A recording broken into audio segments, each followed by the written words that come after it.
Hey there, thanks for stopping by the download. Ready for a new week? Well, too bad. Here we go. Kicking it off today, first London, now Paris. The City of Lights, the scene for yet another Olympic torch protest.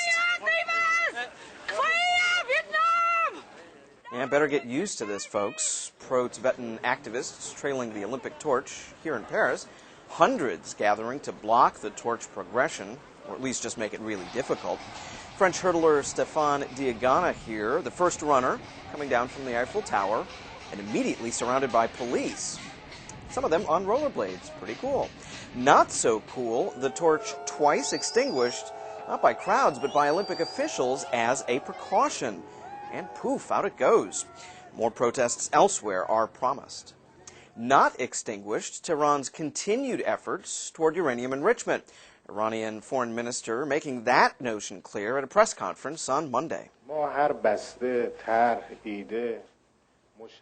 The official saying, quote, "We reject any package, plan, idea, and incentives which requires the Islamic Republic of Iran to suspend its nuclear activities." That's pretty definitive. The comments coming as Russia urged Iran to agree to six-party talks about a package of incentives to suspend uranium enrichment.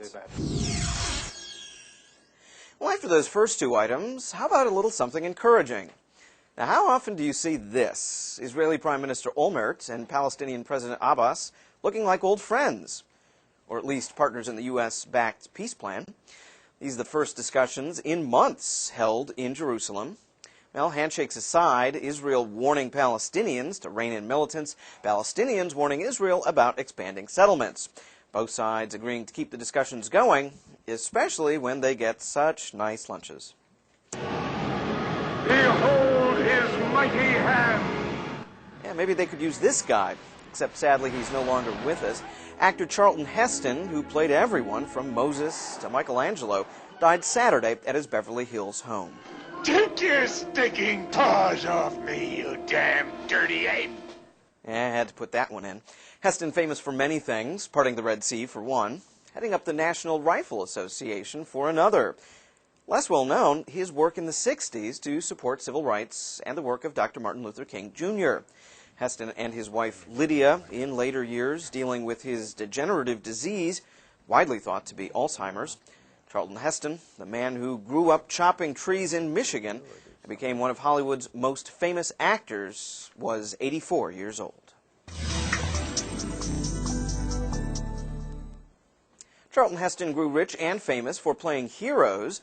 And if you're looking for real-life heroes, you know, the unsung kind, meet Joe Kittinger. Never heard of him? Well, how about now? Ring any bells? No? Well, sadly, few have.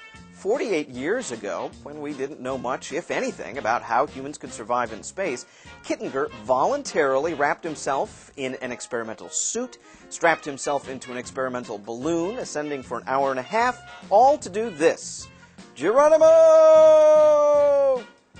Wow, 31,000 meters straight up at the edge of space, Kittinger jumped from his balloon, mostly to prove that you could do it and survive, and that he was a little crazy. Just Joe and his parachute. Pretty amazing. 14 minutes later, he hit the Earth, making Joe the gutsiest person yet on the download. And for some time to come, I imagine. Well, that is your download. Hope to see you again tomorrow.